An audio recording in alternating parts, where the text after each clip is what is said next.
Het jy al gesien as daar 'n special is, nee, en is 'n regtig goeie bargain, soos mense sal sê, dan wil hulle nou spring. Hulle moet hierdie nou koop en hier is 'n bargain. Hulle weet nie wanneer gaan hulle weer die geleentheid kry op hierdie goeie prys nie. Want hierdie is nou 'n bargain.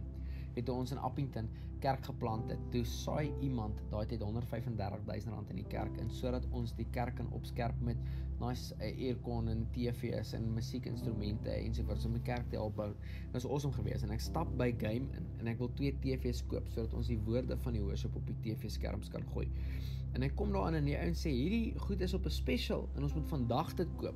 Want as ons vandag hierdie goeders koop, dan gaan ons hierdie special kan kry. En ek dink daai tyd is die special iets soos R18,000 'n TV, waar normaalweg R24,000 'n TV is. En ek sê toe, yes, die R18,000 TV is baie, ons spaar R6,000 op 'n TV, so R12,000 op die 2. So ons gaan hierdie 2 TV's definitief koop, maar die special moet ons vat vandag. Want jy weet, môre is die special verby, dan is die ding terug op R24,000 'n TV en ek skep daai 2 TV's en ek koop hulle en dan gat ons. Die week daarna kom ons terug in Game, want ek het vergeet om die brackets te koop om hulle teen die muur te kan sit. Hier is dieselfde TV's afgemerk van R18,000 af na R15,000 toe. Ek roep daai ou onmiddellik, ek sê kom hierso. Jy het vir my laasweek gesê, ek moet hierdie TV's nou koop vir R18,000. Want as ek hulle nou koop vir R18,000, dan gaan ek hierdie special kry, want môre is hulle terug op R24,000. My broer was saam met my gewees, so nog 'n getuie ook daarso. Ja, maar ek sê nee, nou is hulle afgemerk na R15,000 toe, en ek voel dit was baie oneties en oneerlik geweest. So ek wil graag weet, kan julle asseblief vir my daai R6,000 tussen die twee, die R3,000 wat ek op hierdie TV en die 3 op die ander betaal het, wat jy vir my oorgejok het, gee dit vir my terug asseblief. Jy's dan hierdie ou daar agterin met die slippie en die daai dat en haar refund hulle my R6,000. En ek vat my R6,000 en ek koop die 2 brackets en daar gat ons. Jy weet, ek wil vandag vir jou sê, Jesaja 28 vers 16 sê dat die gelowige persoon maak nie hastige besluite nie. Al sê dit daar's 'n bargain op dit. Al sê dit, hoorie, hierdie ding gaan nooit weer gebeur nie. Ek wil vir jou bemoedig. Hoorie so, as jou naam op daai ding geskryf is dit joune. Jy moet wyse besluite maak, nie hastige besluite maak nie. 'n Gelowige persoon maak nie hastige besluite nie.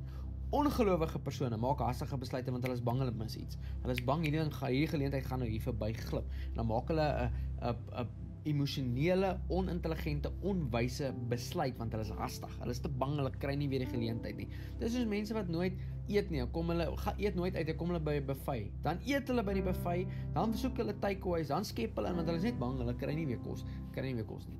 Dis 'n absolute leuen. Gelowige persone hoef nie hastige besluit nooit. Jy maak nie hastige besluit nie. Jy maak 'n ingeligte, wyse besluit wat deur die Heilige Gees geïnspireer is. Jy gaan waar vrede jou lei. Die Bybel sê God gee vrede wat verstand te bowe gaan. Hy bring nie verwarring nie. Hy bring nie oproering nie. Hy maak jou excited oor goed en hy gee vrede wat verstand te bowe gaan en jy maak nie oningeligte, onwyse, hastige besluite nie, want jy's 'n gelowige. Gelowige mense glo dat hierdie besluit wat ek nou gaan maak, gaan 'n besluit wees wat God se goedkeuring wegdra en daarom kan ek wag. Maak niks hastig. As jy hastige besluite maak jy foute. Die Afrikaanse mense sê mos, die hastige hond verbrand sy mond. Vader, ek dank U in die naam van Jesus dat ons nie hastige besluite sal maak in die tyd wat voor lê nie. Dat ons nie net sal spring van nethou nie. Here, dat ons U sal glo en vertrou en dat ons weet dat U plan vir ons lewe beter en groter is as enige plan wat ons ooit vir onsself kon geskryf het. In die naam van Jesus, Here, ek bid dat ons sal gaan waar U vrede lê. Ons sal wag wanneer ons moet wag en nie onnodige hastige besluite maak nie. In die naam van Jesus bid ek dit.